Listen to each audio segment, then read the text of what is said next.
Jamais de la vie je serai entrepreneuse. C'est ce que je me suis toujours dit. Mais quand je me suis retrouvée au pied du mur, en mode survie, j'ai dû me faire une raison. J'ai passé 19 ans au Racing Club de Lens. 19 ans à me construire, à m'investir, à aimer ce que je faisais. Ce club est devenu ma seconde famille.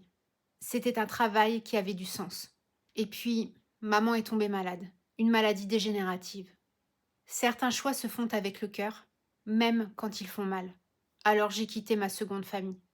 Et là, je me suis retrouvée avec cette question qui trottait dans ma tête. Qu'est-ce que je vais faire de ma vie? Salarié en présentiel?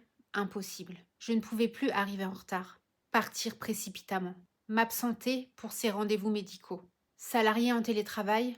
J'y ai pensé, mais je n'aurais pas pu honorer mes engagements. Il me restait une seule et unique option, l'entrepreneuriat.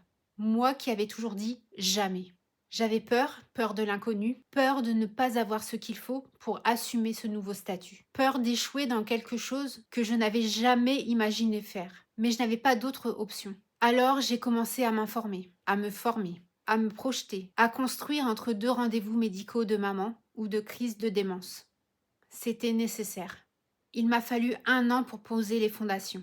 Et le 1er février 2026, mon entreprise Lay Event Digital était née. Grâce à toute cette expertise accumulée pendant 19 ans au Racing Club de Lens, je pouvais aider d'autres entrepreneurs, les aider à sublimer leur expertise à travers les réseaux sociaux. 2 jours après le lancement, le premier client, puis le premier post publié sur son compte, et rapidement des premiers résultats concrets. J'ai réalisé que mon savoir-faire pouvait changer concrètement le quotidien d'un entrepreneur. Et là, je me suis dit, Leïla, tu as bien fait.